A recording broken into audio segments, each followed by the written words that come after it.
Hey, what's going on, guys? DigiDestin here, backing up with another pickup video for you. This week is exciting because we have pickups from the retail shop, we have pickups from the thrift store, and we also have pickups from a video game store. So a retro video game store. And one of those pickups I'm very excited for just because it's a game I've been looking for a good amount of time now, and it's kind of harder to find, and it's actually in great shape. But first and foremost, I'm going to get started with the retail shop pickup just because more or less it's something almost anybody can find. It is something you might not expect. It is some cereal. So we have Super Mario cereal here. This is the variant of the Super Mario cereal. Before, when they initially released this, it had amiibo functionality. There's amiibo in the box, not a figurine, just the box itself. But eventually they released this one. It's just plain Jane cereal with Super Mario on it. Not much else to it. It is mixed berry with marshmallow flavor. And just for reference, I have the original release here. As you can see, the original release is much more plain. It's got the amiibo Super Mario Odyssey little stamp there. But then this one's got Peach and Bowser on it as well. If we look at the back, it's more or less the same, with the exception of this little column here with the amiibo. It's just got a word search. Sides slightly different, but pretty cool. It's nice to have that little variant. Alright, this next pickup is from the thrift shop. This one's more or less found by my fiance. She always has a good eye for picking things out in a busy section. And this time around, we were walking next to the magazine section, and something caught her eye. So she found initially a couple issues, but we ended up finding a huge stack of Nintendo Powers and video game magazines. So there's about 3 other video gaming magazines, and then the rest of them are Nintendo Powers. First thing I'm going to show you are some of these EGM magazines. Is Electronic Gaming Monthly, and these are all older issues, which is pretty cool. We have the Super NES Buyer's Guide. These are like from 1991, 1992. Exclusive look at Batman Returns.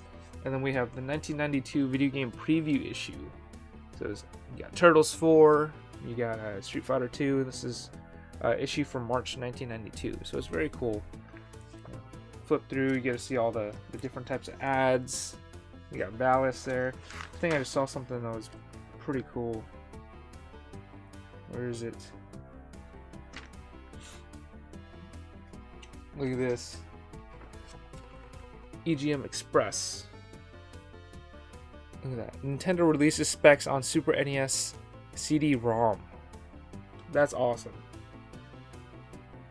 Of course, it didn't come out in the US. There might be, something out there in Japan, but I'm not quite sure.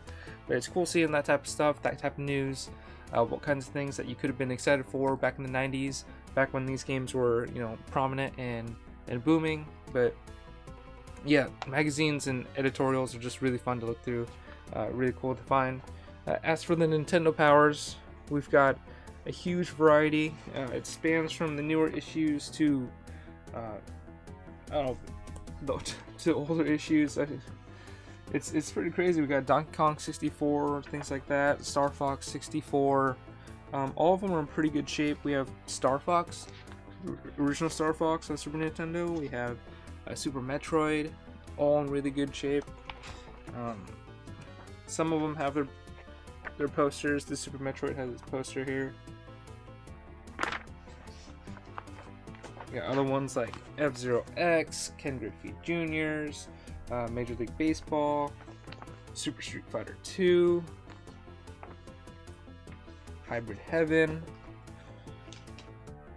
You got Darkwing Duck for some NES action. Just a whole bunch. Donkey Kong, the original Donkey Kong, and this one's in awesome shape too. Let's check and see if this one's got the poster. Yeah, this one's got the poster as well. Right there. There's about 25 issues of the Nintendo Powers. Here's one of the newer ones. We got Mario Kart Wii.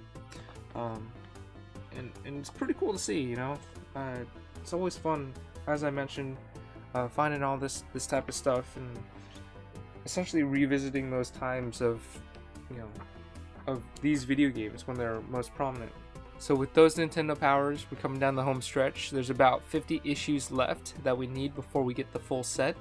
Of course, we're always looking for better condition ones, and so it's just really exciting to come across these in the thrift store. We found them at Value Village. They charge them as magazines, so they're 99 cents a piece, but with Value Village's policy, if you buy 4, you get 1 free, so every 5th one is free. So it's not bad. We only paid like maybe $25 for the entire stack of 28 magazines.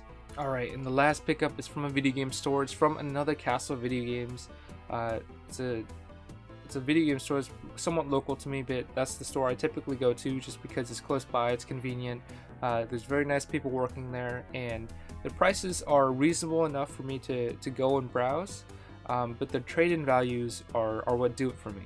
I can go in there and trade in some of my commons, some of the stuff I can't trade off or sell, and they give me a decent amount of money back, or at least credit, and I'll use that credit, save it up towards something that I do want if they ever get it in. So the game that I got from them was Splatterhouse 2, a Genesis game. I know, surprising, right? This game I had been looking for a decent amount of time. It's in great shape. The label's all intact. When it comes to this game, a lot of the time you see the label all ripped up. Come on, camera. Yeah, there you go. All ripped up.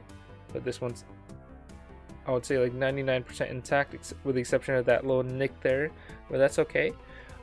It's cart only. I'm okay with that. You know, I'm not that big of a box collector, even though you see some boxes back there. This one's a fun little side-scrolling beat 'em up. If you haven't played any of the Splatterhouse games, you definitely should. It's a lot of fun. But now with this, I have Splatterhouse 1 and 2, and now I'm just missing 3. Surprisingly, this one's the more expensive of the trilogy. So if you can ever find this for cheap, I definitely recommend it.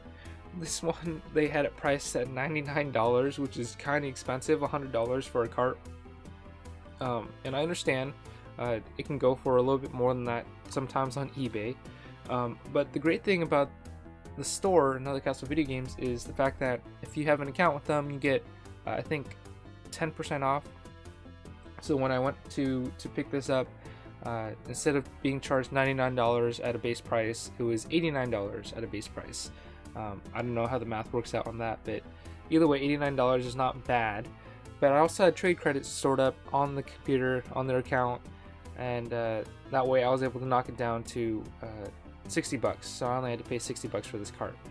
Everything else was trade credit. So not bad.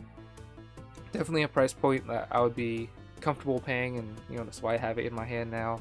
I'm just really excited to have it. You know, I don't have a lot of Genesis games. There's not a lot of Genesis games that I'm looking for, and so this was one of the few, and it always feels that good knocking one off the list and getting that much closer to having your collection done.